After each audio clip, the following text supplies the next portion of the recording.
Good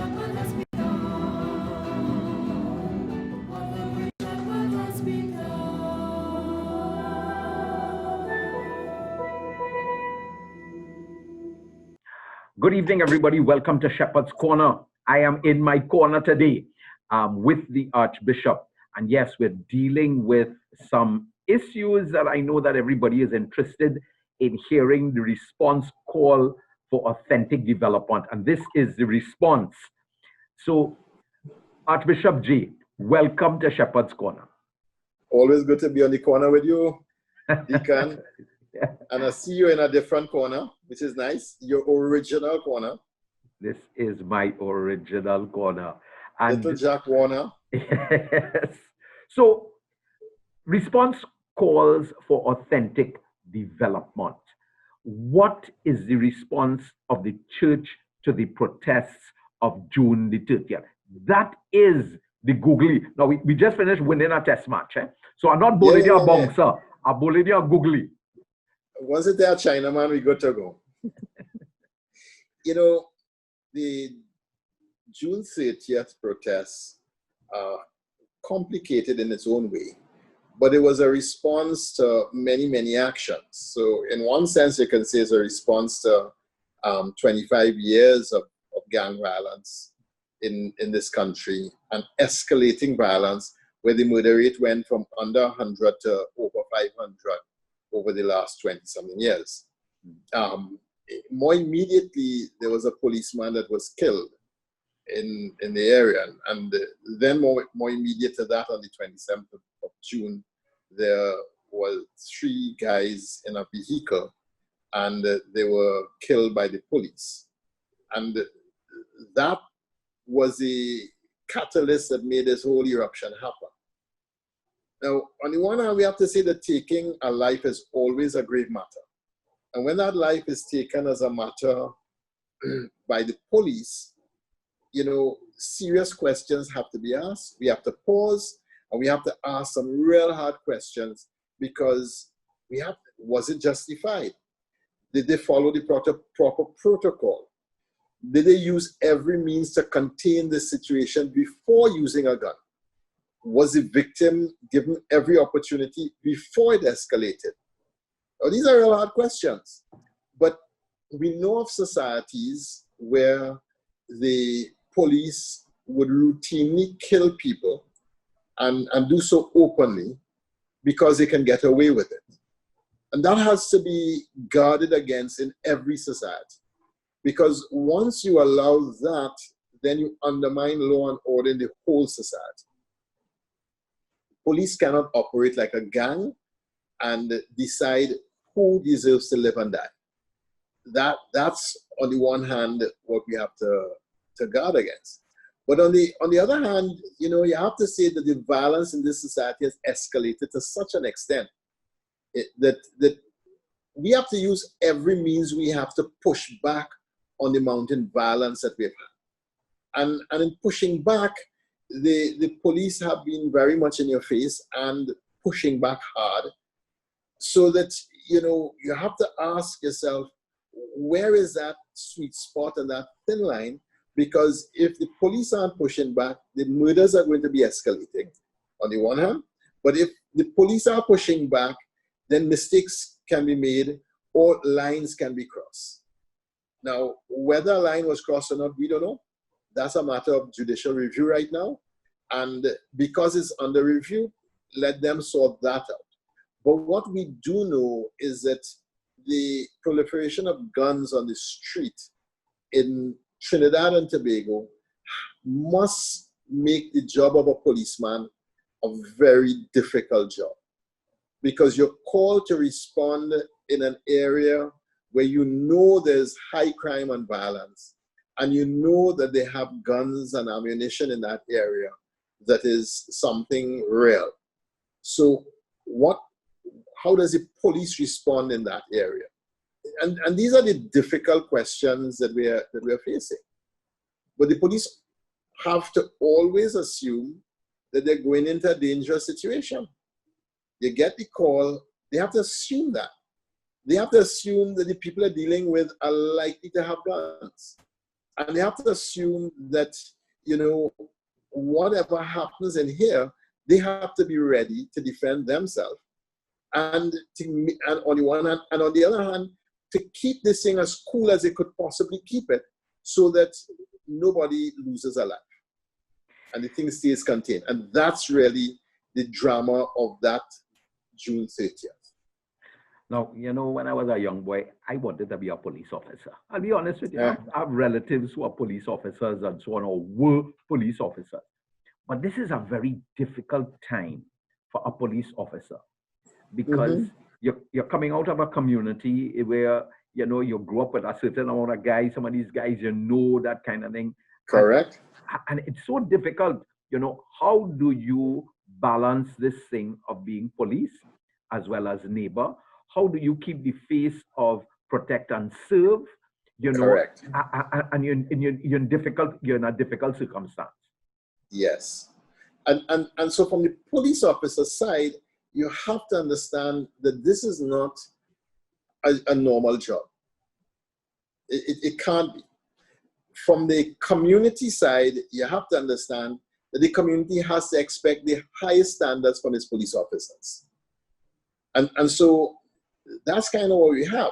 So when the 3 guys in the car were killed on June 27th, then what happened on June 30th was an eruption in the society. And so the country looked on in horror because what it saw was a mayhem breaking out in the community, and one community after another community after another community, and mayhem just kept breaking out.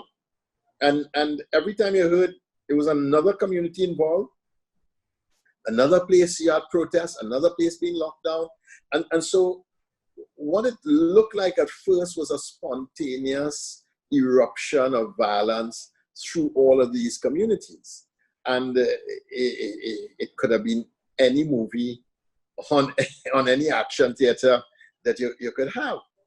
But as soon as one place erupted, there was a police response. But then another place erupted, another police response. And then another one erupted again, and then another. But the protesters, they were blocked and they were pushed back by the police. And it was contained and quelled fairly efficiently. But then another community would erupt. So it looked like things were unraveling in the whole society. And it looked like the situation could be at a tipping point for our society. I mean, that day, June 30th, looking on at it, it felt surreal in so many ways. And I'm sure a lot of people who were hearing the news as it was erupting would have seen that and experienced that. You know, that's just 2 weeks ago, you know. I mean, you know, just a little over 2 weeks ago. Yeah. You know, and looking back now, we even saw there was reconciliation between Rasta City and the Muslim gangs. You know, they seem to have some kind of coordination between communities in the events of June the 30th and the protests how they staged and how they were managed. You know. So the real question we have to ask now, 2 weeks later, was that spontaneous eruption of violence in different communities that just happened to happen at the same time? Or was this an orchestrated approach to destabilize and to upset society that was coordinated by interests that have their own interests? And I think that is a very important question. It's not only very important, but if there was actual coordination behind the scenes, that is cause for concern. And something. You see, for a long while now, you've had Rasta City and the Muslims at war with each other. If these two gangs have actually been reconciled, who reconciled them? And what's the purpose now that the union is happening? And that's a real question, because it really would be an interesting one to understand. Because if the reconciliation is to bring peace in the communities, that's a powerful thing. I remember back in 2006, I brought 4 of the major gangs that were in war in Port of Spain together. I call it the Assumption Accord, because I didn't tell them where we were meeting. I just told them, we have a meeting and I'll be picking you up. And I organized for everybody to get picked up. And we drove in all kind of roundabout and landed up in Assumption. And I had enough police presence in Assumption that if they were followed, and they were followed, that the police, that they couldn't come into the compound. So we had this whole thing, and out of that, we were able to settle a war that was going on for a couple months. It actually was 2 different wars between 2 pairs of gangs, and we were able to settle it. And out of that, then the community had peace for 2 years going forward. But the purpose of that was to bring peace to the community. Now, if this reconciliation has happened, and because of this reconciliation, there's a coordinated effect of uprising through all these communities, then one has to ask, what's the purpose? And who did the reconciliation? And who's trying to benefit from this? And that's another level of question that has to be asked. Well, you know, so it brings me back, what is the church's response? Because the church must respond to this. You know, we have to be proactive in terms of looking on and, you know, playing a role in reconciliation, in forgiving, in love, in development, you know. And that's what I'm seeing from looking, standing back. Now, from my perspective, I think that Trinidad and Tobago is a tinderbox. You know, you don't go playing with matches when you're living in a tinderbox. You don't go playing with matches.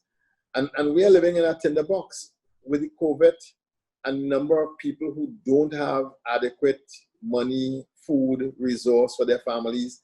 People who would have been holding their own really well for a long time and not holding their own. Lots of people have lost their jobs. Lots of people are now, you know, on the edge. This is a tinderbox.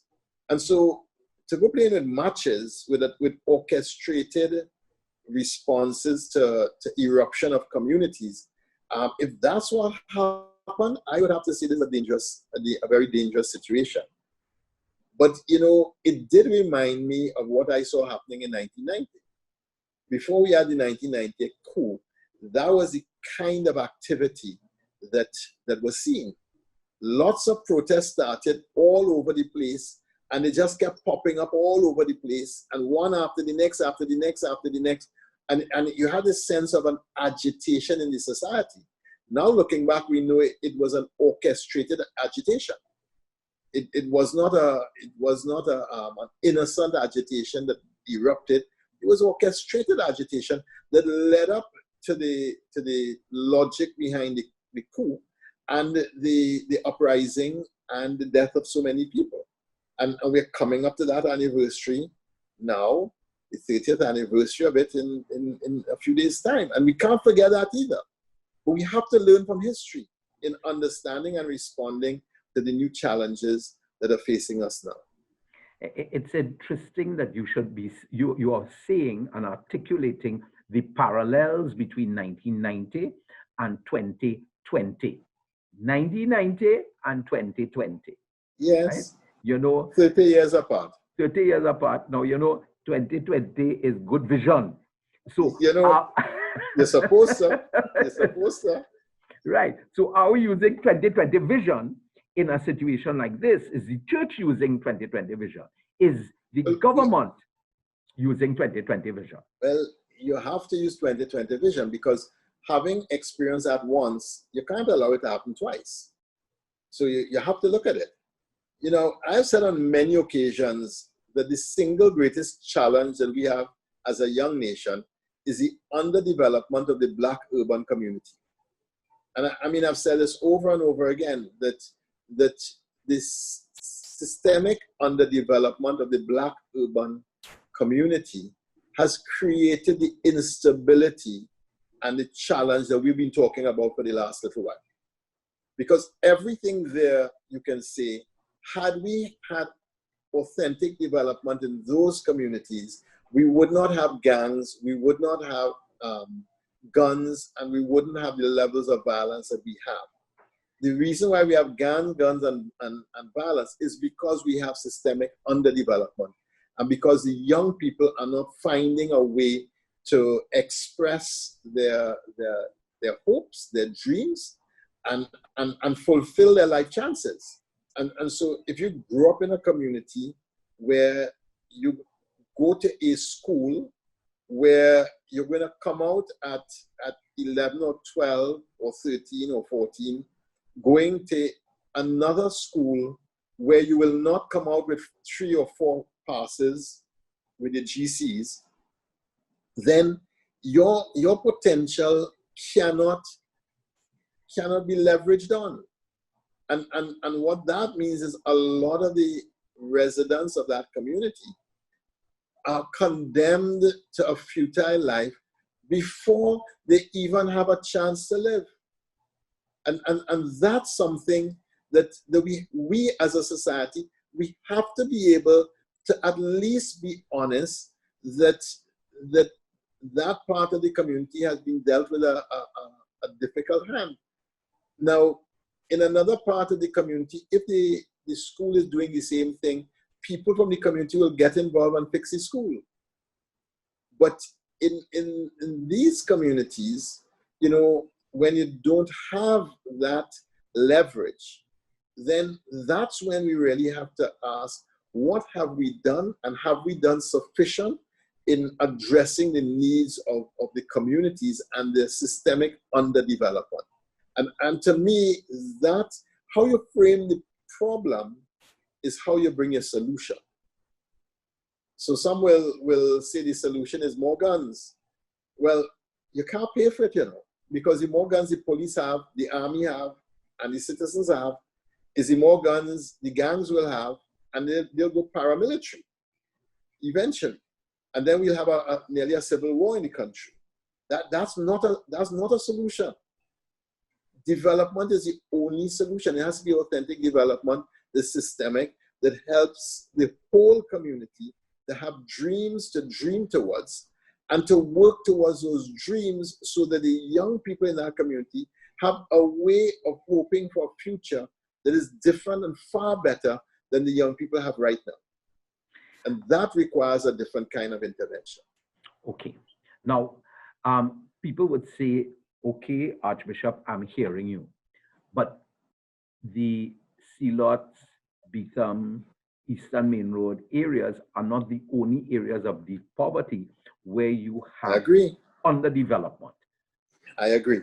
And that's why it can't be confined to there.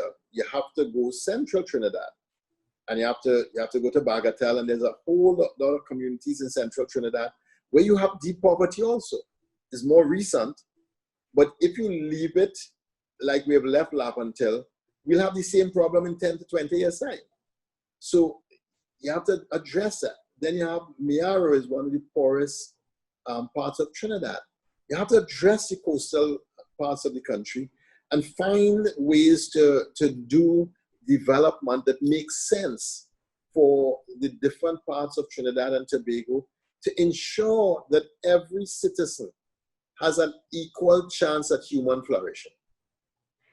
Now, you know, that's a balancing act. But I know that we have to start somewhere. Mm-hmm. You know, and on top of that, we've had 3 months with no wages. I mean, this COVID locked us down. Yeah. So you're talking deep. I mean, it's been unearthing deep poverty. Yes, because, and that's why the eruption seemed natural, because of the number of people who just didn't have a money job, what they needed. But then when you looked at how well timed it was, you had to say, was this natural or orchestrated? And that's where the problem is. So when you have systemic poverty and you have 3 months lockdown, and you have even people in that community who would be accustomed to having money, now have no money, even the little shopkeeper have no sales.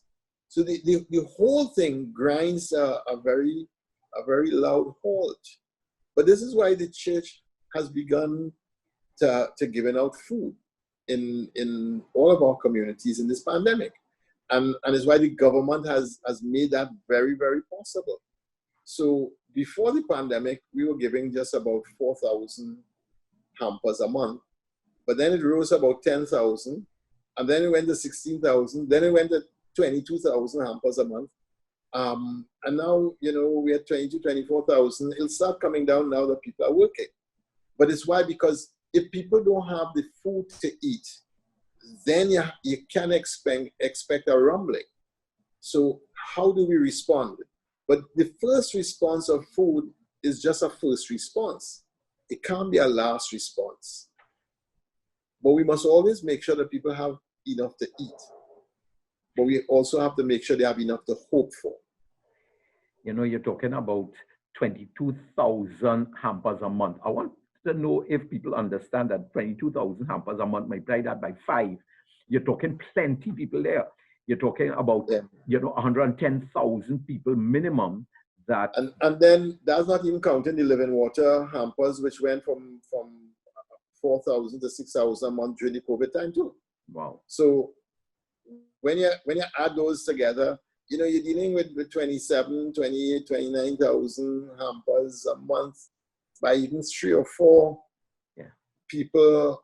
That's, it's a significant number of people we reached out to.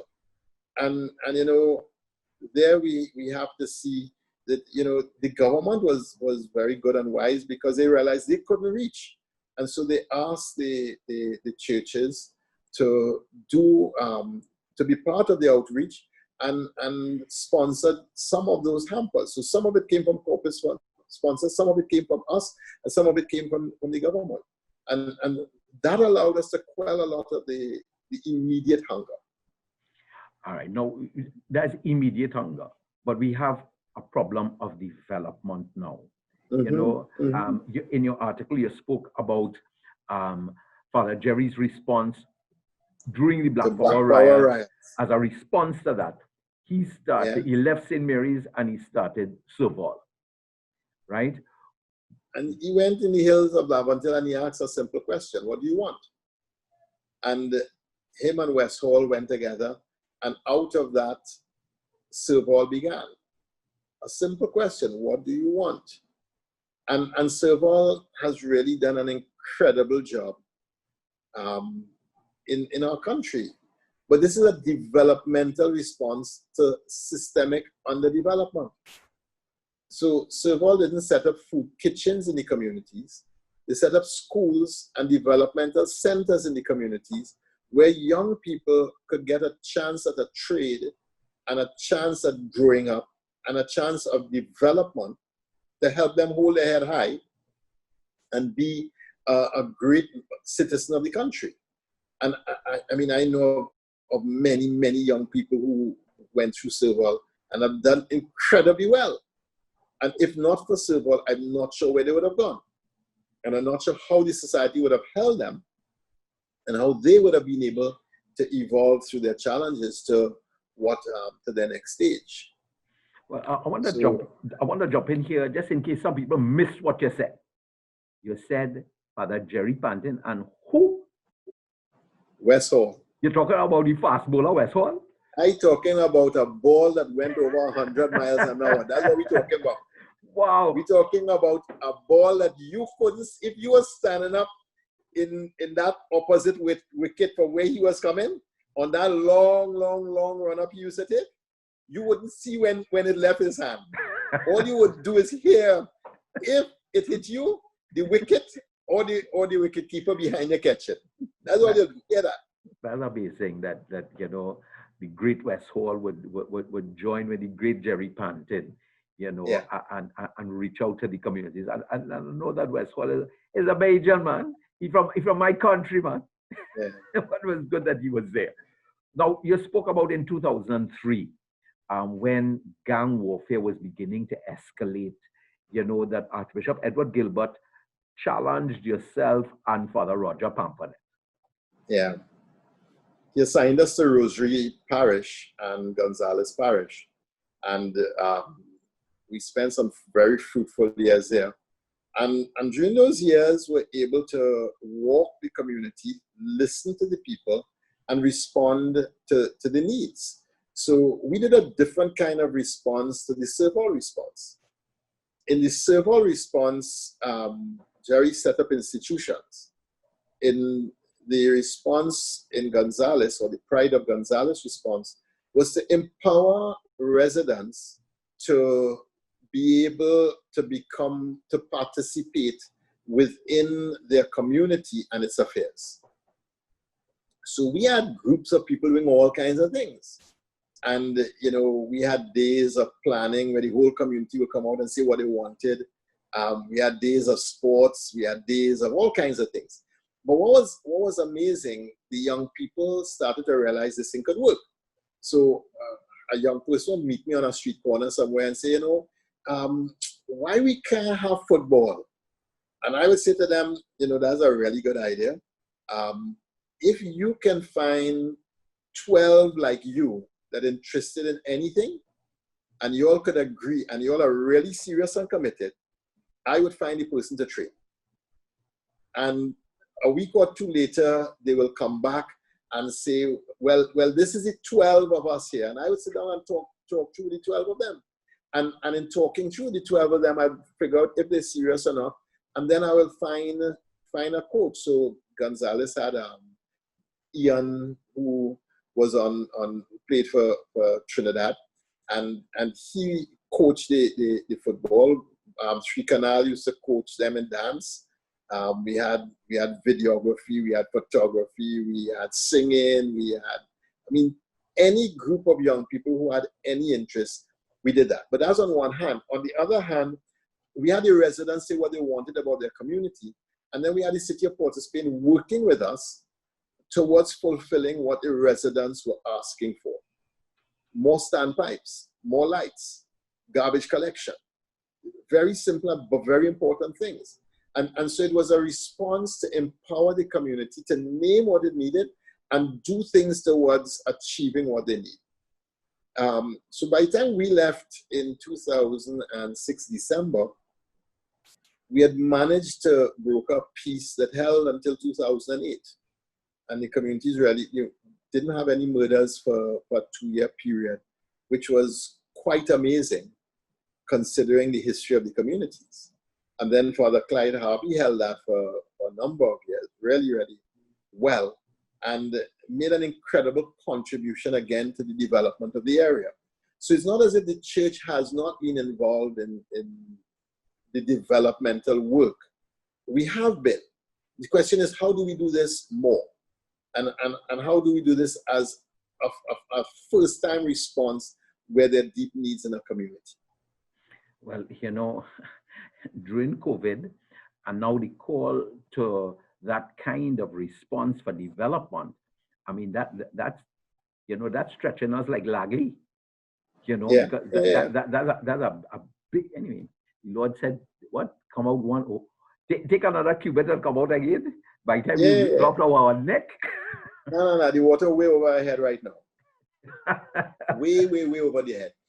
We see what's important in a developmental response is that, and Jerry used to say this all the time, it's a quote from Don Helmut de Camara, give a man a fish and, he coming back for fish tomorrow. Teach a man how to fish and he could support himself his life. And that's the difference between the aid, which we need to do when there is a dire need, and the development, which we also need to do in a dire need, because people really don't want to be dependent on other people. People want to stand up on their own 2 feet. But if you keep a community dependent for 25 years, what happens is a learned helplessness and a learned dependency.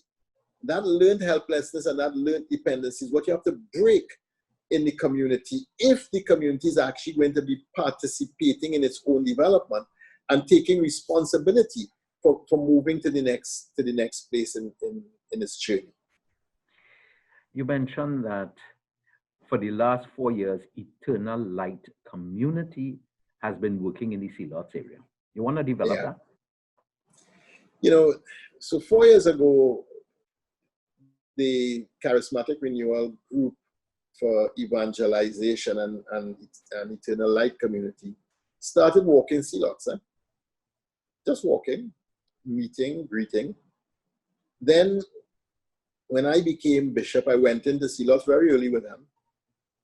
I think that first Lent, they had a crusade, and I preached at the crusade. And then we met and we did other things with the community. Then in December, we had gifts and hampers and so for the kids. And then they had the fire with the 12 houses in Sea Lots 3. And they helped them to rebuild their houses. We got some corporate sponsors. Abel gave us bricks, truckloads of bricks to help rebuild. And other sponsors gave other things so that we had the 12 houses rebuilt, and they did the rebuilding themselves. But what they needed was help with material. And they all put their labor together. Then we had, like this last Christmas, we had a big event, and we had it in Sea Lots 3. And we got the community together and did a whole show and tell, and it was an incredible evening. And then gave out gifts. Santa Claus came, and normal kind of thing. And then sometime last year, the conversation began around, could we do something more permanent in the community? Could we open a chapel in Sea Lots, like what we have in Peter? And that started because a number of children are being prepared for First Communion and baptism under street light on a corner. And then they will be received in the cathedral or baptized in the cathedral. So this thing was going on. And at the same time, I heard of a property in Sea Lots sometime earlier last year. And we got the community together in this property. And we asked them, okay, if we were to get this, what would you want? And a whole other conversation emerged about what the real needs of the community are, and what the real hopes, aspirations, dreams of the community are. And one of the things that was consistent through everything that the community said was that the young people have no hope. Many of them drop out of school, and getting into something else is very hard for them, because of the gang warfare around, because, this body can't go into that community. And so a lot of young people are just kind of floating by and not having a way out of the cycle of poverty. And when we listened, we approached Republic Bank, Power to Make a Difference. And Republic Bank stepped in and helped. And so we've been able to get to purchase the building. I think it's signing off anytime now. But it's a real movement from one thing to the next, And so now the Eternal Light will set up within the Sea Lots area. So, interestingly enough, a weekend or two weekends ago, on a Sunday afternoon, they brought the whole community together. Sea Lots 1, 2, and 3, they brought them together in Sea Lots 1. Now you have to understand the dynamic of these communities. Like in Gonzales, you had Upper Gonzales and Lower Gonzales, and never the twain could meet. If a fella from Upper Gonzales needs to leave, he gets in a car and pray don't break down in Lower Gonzales, because he don't have free passage. And likewise, you get in a car and you get straight up the hill and you pray that car don't break. And it's the same thing with Sea Lots 1, 2, and 3. Never the twain will meet. But what we've been doing systematically is moving the meetings from one to the other community. And the people have started moving with us. So we had 300 and something people coming together in C-Lots 1. And quite a large number from C-Lots 2 and C-Lots 3 were there in it. It was a wonderful afternoon. All protocols being observed. You know, that's a new thing. People, everybody have a mask, sanitize your hand, social distancing, temperature check on your way into the meeting. And people came, and we started off with prayer and praise and song. And then we did a little exercise of visioning the community. And then we did a little exercise of, well, if we're starting up this trade school, what are you interested in? What are the trades that would make sense for the young people of C-Lots? And there are quite a few young people there. And so it was an open conversation. And what happened, they were put into groups. And in their groups, they had a thing to fill out and to write and to send back in the report. So all of these 390 people got into their groups and worked through this thing and then wrote up, sent back in their report. So they're now pulling on the report that was given to see where the community will go in terms of the trade school. Now, why is this a Catholic response? People might ask themselves. Isn't the local council supposed to do this? Isn't the government supposed to? Well, no, all of us are supposed to do this. Because if we have a community where there's no peace, the way to build peace, which is the mission of Jesus Christ, the way to build peace is through justice. And the way to build peace and justice is through ensuring that every citizen in that community has an opportunity for developing their life and living their fullest potential. If just by where you were born, you didn't get to the school that you got to, and then the secondary school you got to wasn't a school where people came out with 4 passes, you wouldn't have done the things that you have done. You've done the things that you have done because of the life chances that have been afforded to you, because of the family you were born into, and the community you came from. And you know, we should dream of a Trinidad and Tobago where, regardless of the community a person is born into, they have the same life chances to fulfill their potential and to become the best version of themselves. And that means that we have to rethink how we are distributing resources, and we have to put more resources into the communities that have more challenge with peace. And that requires a different way of thinking than the ways that we've been thinking before. So this is not, so a Serve-All is doing an educational process for the young people. What this is a whole community development approach, responding to a need, but engaging the whole community in this approach of development, where the community is going to continue a conversation, talking about what is most important and talking about where it needs to go from stage to stage to stage of its own development. I like the model. You know, there was. So this is not another Serve-All. No, it will be parallel to Serve-All. We'll reach out to Serve-All and get help from Serve-All. But Eternal Light has been running a trade school in Tunapuna. A lot of people don't know that. And they've been taking in a lot of different students who would not have had a chance at education. And they've been doing this now for many, many years. So it's not out of the ordinary for the kind of ministry they have been doing. It's well within their thing. So, for instance, the building that we got was the recording studio in Trinidad back in the day. And the whole infrastructure, the physical infrastructure for the recording studio is still intact. Wow. So when we were meeting in the building, somebody said, well, this is a tall room. Why we don't put a mezzanine floor in? I said, no. Because a recording studio in Sealots will be a treasure house.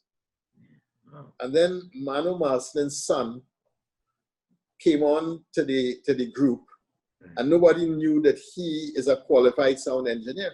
Right. So he done seeing where that space and that recording studio can go, because it's big enough to be a video recording studio. Wow. It is big enough so that it can be a space where you can have young artists from in and out of the community coming and getting to do something really proper. Mm-hmm. And it's about training people to do it.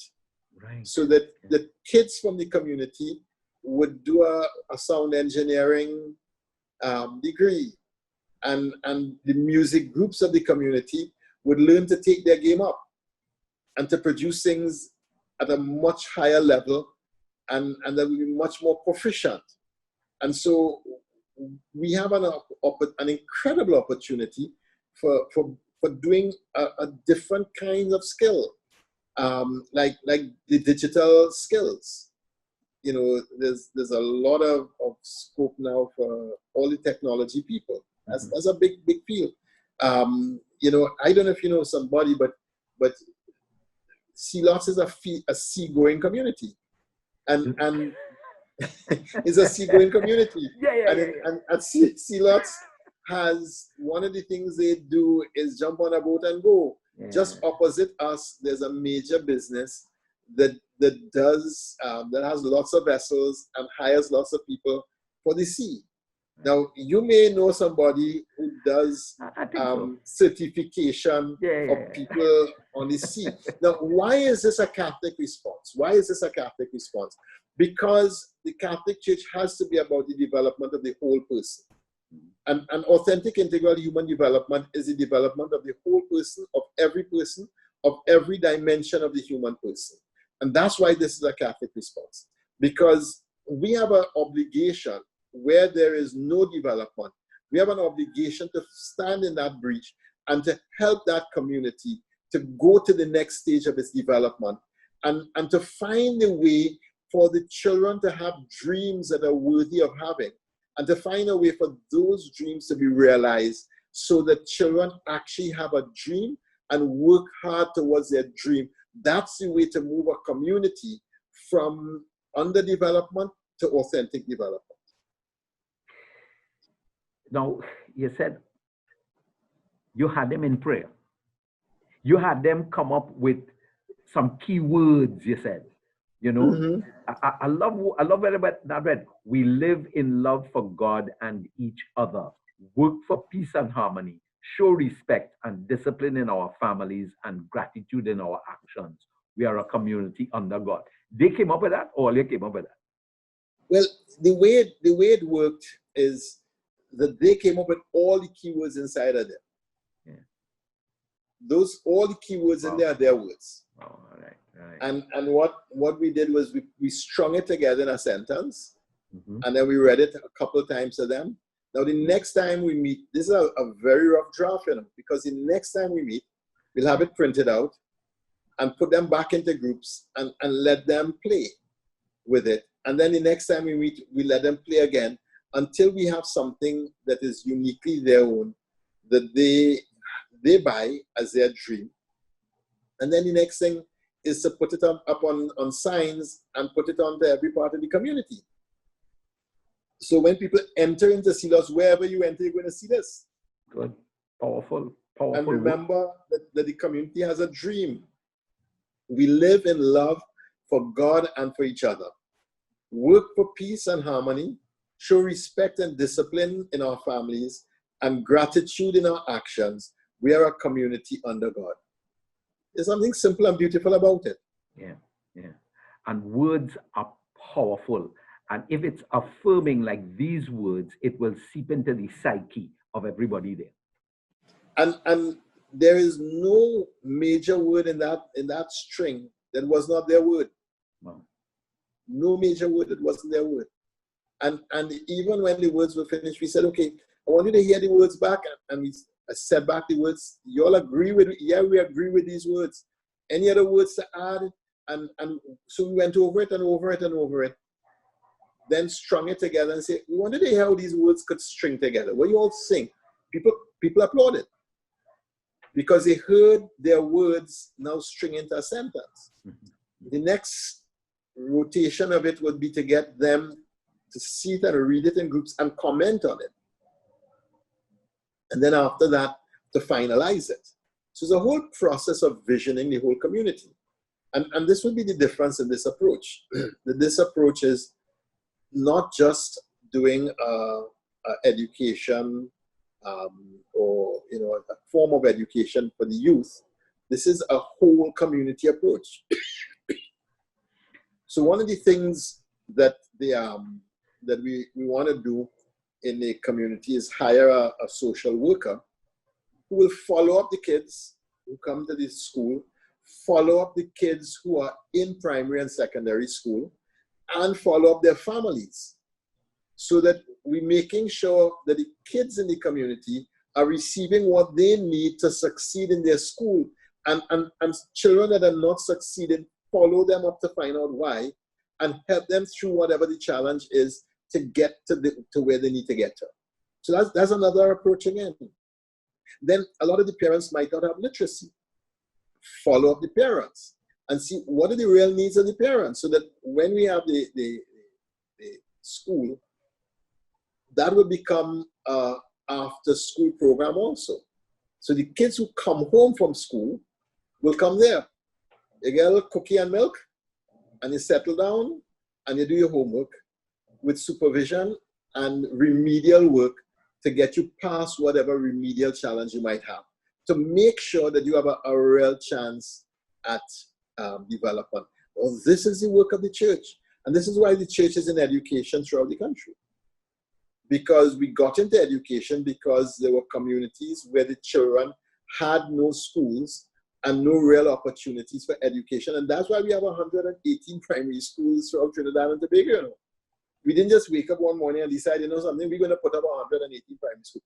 Because priests went into a village and realized there were no schools and set up a school.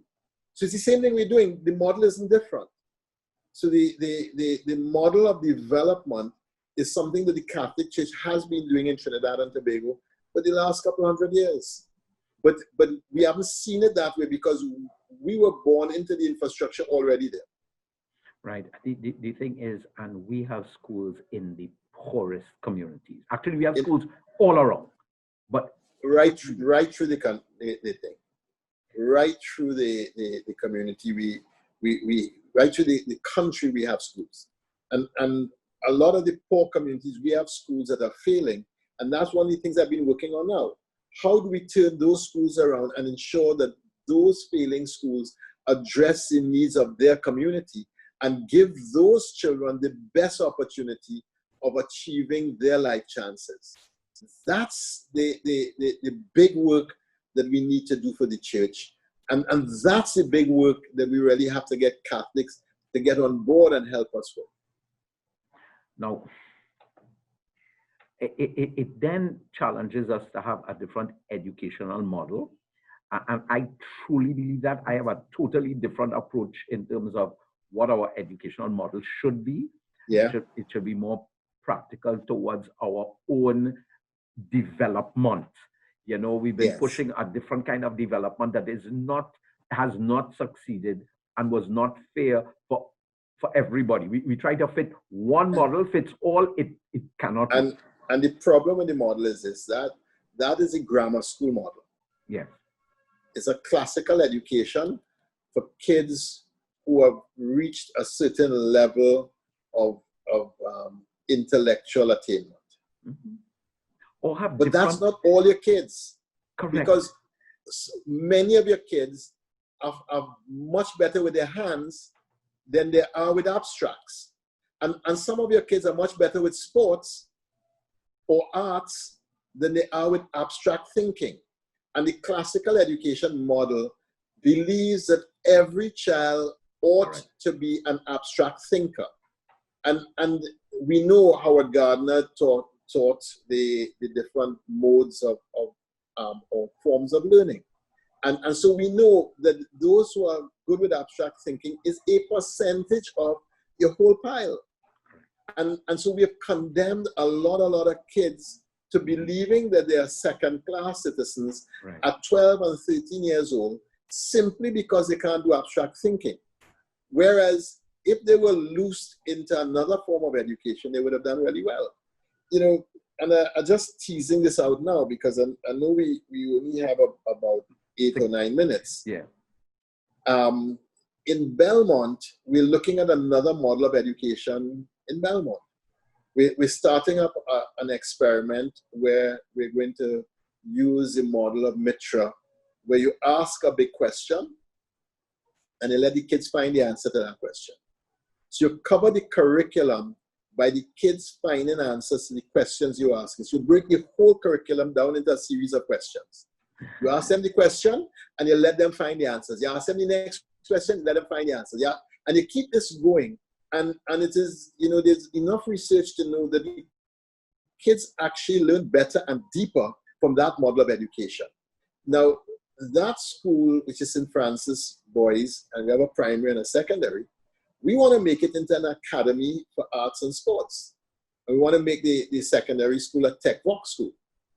So all the kids of Belmont, Laventil, Gonzales, John, all the kids from St. Barb's who come to that school would be able to check in a model of education that will actually teach them how to ask hard questions, how to sift information from Mr. Google, how to debate with each other as to what is the right question to ask Mr. Google to get the right answer, how to evaluate what you learn, what comes back from Mr. Google, and then how to present it as a group presentation. Those are all the higher level of cognitive skills that the workplace needs today and will definitely need tomorrow. So we're shifting the model based on but then those communities have been incredibly gifted with sports and arts. And what if from 5 years old, there was a rigorous sports and arts program from 5. And we got those kids to go straight up to 17 years old. By 17, you know how proficient they're going to be in arts, sports, tech, voc, and other forms, all the forms of education. And that's the model we want to do in that community, to demonstrate that there is a different way to conceiving education than the grammar school model that we've been using, or the Serval model, which is now divorced from each other. Why can't they be together? And why can't the same kids move between this or that? And why can't computers be part of the tech block? Why can't, so the whole STEM approach to education? I like what you just said there, allowing the movement, you know, between the two or between the three, the Serval, the grammar, and this tech voc area, because you will have... With sports and arts. Right. You know, with sports and arts. Fabulous, fabulous. Because you're going to have people coming from the communities who have different skills, you know, and what if we could have people with great academic capacity who say, but you know, I really prefer to work with my hands. And they go down that line. But you teach them also how to run their business. Mm-hmm. Mm-hmm. So you teach them how to do accounting. So they have to do principles of business. They have to do principles of accounts. So you teach them the tech work, but you also teach them the rudiments of running their business so that they can hold their own when they are doing what they're doing. Now, and that's a different idea. Now we've reached the key message.